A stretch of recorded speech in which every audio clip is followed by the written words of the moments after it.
그 관리자나 그 대표한테 완전히 그냥 저 바보입니다라고 그냥 선언한 거나 마찬가지예요.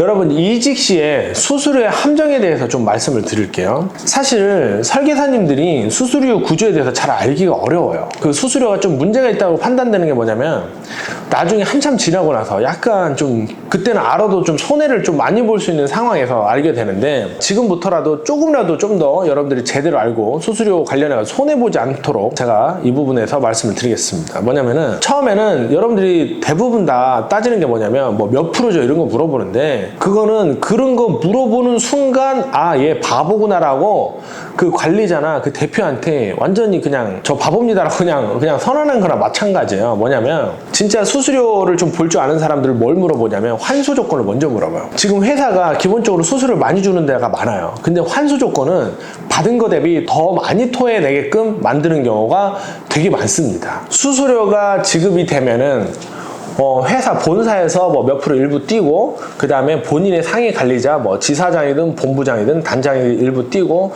중간에 뭐 지점장이나 부지점장이 있으면 조금 띄고, 그 다음에 FC 있잖아요. 근데 요새 같은 경우는 중간에 많이 띄면 FC한테 돌아가는 게 좀 적다 그래가지고 중간 관리자는 없앤 경우가 많아요. 회사, 관리자, FC 이렇게 똑똑똑 그냥 세 단계로 좀 떨어지는 데가 많습니다.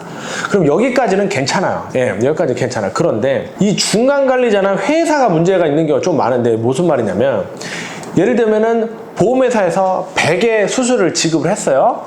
그러면 본사가 예를 들어서 10을 먹고, 또 중간 관리자가 10을 먹고, 근데 FC가 80을 간다 쳐요.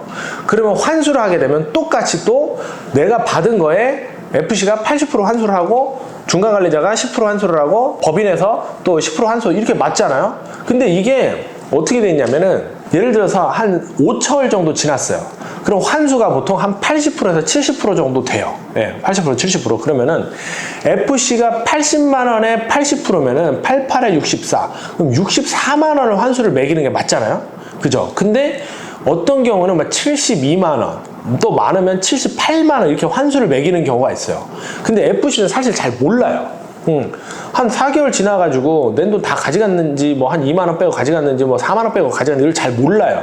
그냥 조금 큰가 이렇게 생각하는데, 거기엔 솔직히 뭐가 들어가 있냐면은 중간 관리자 환수가 FC한테 덤탱이 씌어있는 경우가 되게 많습니다. 예를 들어서 4개월 지나서 80% 환수다. 그럼 중간 관리자가 10만 원을 받았으면 중간 관리자도 8만 원을 토해내는 게 맞잖아요. 근데 그 8만 원을 FC한테 매긴 거예요. 그래서 FC는 64만 원만 토해내야 되는데 8만 원을 플러스 했으니까 72만 원을 토해내게 되는 거죠. 그러니까 일단은 계약만 하면은 중간 관리자는 손해가 아닌 구조예요. 이해하셨나요? 그래서 환수 규정이, 저희는 환수 규정을 원장 걸 그대로 쓰고 있는데, 그래서 환수 규정을 먼저 보여달라고 하고, 근데 환수 규정이 약간 느낌적으로 좀 많이 하는 것 같아?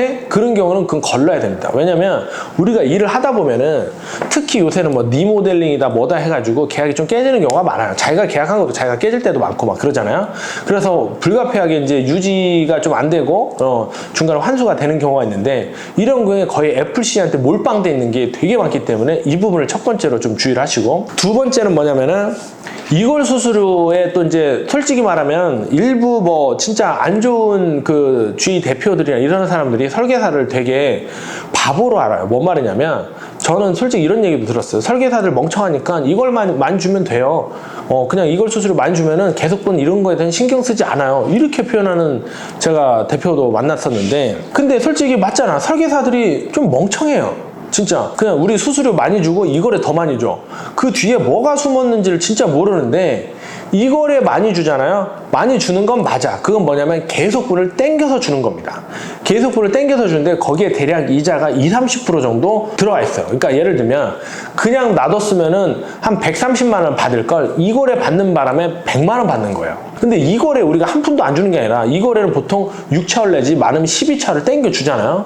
근데 그것만 받으면 됐지. 거기서 굳이 뭐 100% 더 받아가지고 뭐 60만 원 받을 거를 66만 원 받고 뭐 100만 원 받을 걸 110만 원 받으면 뭐 할 거예요? 그냥 어차피 나오는 거 그냥 나중에 받으면 되는데, 참 참 이 설계사들이 마음이 급해가지고 이거를 많이 주는 거 좋아가지고 거기 홀랑 빠져가지고 그렇게 하게 되면은 회사는 연이율 30% 장사를 해먹는 거예요. 그러니까 이거를 많이 주는 게 사실은 무조건 안 좋은 거예요. 절대로 안 좋은 거예요. 이거를 많이 주는 게. 그냥 원수사에서 주는 그대로 받는 게 제일 좋습니다. 자, 그 다음에 세 번째. 정착지원금 있잖아요. 정착지원금이 대출 형식으로 나가는 게 있고 수수료 연동형으로 나가는 게 있어요. 근데 언뜻 들었을 때는 수수료 연동형이 좋아 보여요. 왜냐면 그 매출을 하게 되면 갚는 게 없거든. 예, 그 매출을 하게 되면. 근데 여러분들이 한 번도 시뮬레이션을 안 돌려보고 그런 바보 같은 생각을 하는데 수수료가 연동형이 돼 있고 그걸 시뮬레이션 돌려보잖아요. 여러분은 이자 200% 내는 겁니다. 3천만 원 정착지원금을 받고 3년 동안 약속한 그 매출을 했어요. 근데 그렇게 되면 3년 뒤에 실제로 여러분들이 회사에 갖다 바친 건 얼마가 되냐면 3천만 원이 아니라 6천만 원이 되게 돼 있어요. 그래서 잘 모르셨죠. 그리고 또 3년 동안 또 묶여 있고 중간에 퇴사하면은 한 1,500만 원 갚았어도 그냥 3천만 원 다 오바이트 해야 돼요. 이런 구조가 거의 대부분인데 이것도 사실은 회사에서 다 시뮬레이션 수십 번 돌려보고 이렇게 하는 게 좋다. 그 다음에 설계사 퇴사 못한다. 이렇게 되는 거예요. 그리고 또 여기에 아까 말씀드렸던 환수 규정 또 이상하게 해놓고 그 다음에 개인 시책 안 주고 P라는 회사가 유명하죠. P자로 시작하는 회사, 개인 시책 다 감아버리는 회사예요. 거기가 이런 회사에서 뭐 막말로 인프라도 없고 뭐 지원받는 거 없고 뭐 DB도 자기 돈으로 사고 그럼 뭐하러 거기 있냐고. 꼭 진짜 어디 나가라 얘기하는 게 아니라 좀 조금 진짜 안타까워서 말씀을 드리는데 다른 혜택도 받고 많고 대우도 많이 해주면 상관이 없는데 회사가 뒤로 굉장히 많이 속여먹는 거를 알면서 혹은 몰랐으면은 이제라도 알았으면 그 부분에서는 다시 생각해봐야 되는데 이런 거를 잘 모르고 막 일하고 알면서도 좀 그냥 뭐 귀찮아하면서 또 계시는 게 좀 안타까워서 제가 말씀을 또 드리는 거고 그 다음에 이제 네 번째인데 이거는 좀 수수료라기보다도 착각이나 또 이 상술에 많이 빠지는 거가 많이 보여서 제가 또 말씀을 드리는데 요새 이런 게 있어요. 무슨 설계사한테 무슨 뭐 이제 2년 차인데 무슨 뭐 대표다, 뭐 관리자, 무슨 뭐 지점장이다, 본부장이다 이런 타이틀을 달아주고 수수료가 85%, 90% 이렇게 막 주는 경우가 있는데 이 사람들이 보면은 자기가 스스로 혼자 일할 수 있는 아직 준비 상태가 좀 덜 돼 있고 그냥 누구 밑에서 혹은 분위기 때문에 한 100 정도 치고 이런 경우가 좀 있어요. 그런데 이 친구들한테 막 야 너 본부장이야, 뭐 대표다, 뭐 이런 명함도 파괴해주고 막 이렇게 하잖아요. 이 설계사를 죽이는 거예요. 이게 뭔 말이냐면 아직 케어받을 게 너무 많이 남았는데 뭐 진짜 뭐 초등학생도 아니야. 이제 눈 떠가지고 아장아장 걷기 시작하는 설계사한테 수수료 많이 줄 테니까 이제 네가 한번 살아봐. 이런 느낌으로 이제 막 그냥 무슨 본부장이네 뭐 지사장이네 뭐 무슨 뭐 타이틀 주고 수수료도 높게 주고 이런 경우가 가끔 있는데 이거는 제가 어떤 느낌이냐면 그 수수료 받아봐야 의미가 없어요. 무슨 말이냐, 여러분들 사막에 던져놓고 현금 주고 살아봐 이거랑 똑같은 거예요. 아니 사막에 내가 지금 현금이 왜 필요해? 맞잖아요.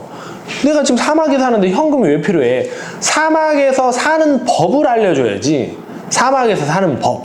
최소한 이쪽 길로 가면은 뭐 도시가 나올 거다. 그럼 현금을 거기 가서 쓸 수 있다. 이 정도는 알려줘야 되는데 그냥 우리 회사 수수료 많이 준다 해놓고 아무런 인프자가 없고 그냥 사막에 그냥 덩그러시 던져놔. 뭐 사실 지사장들도 마찬가지예요.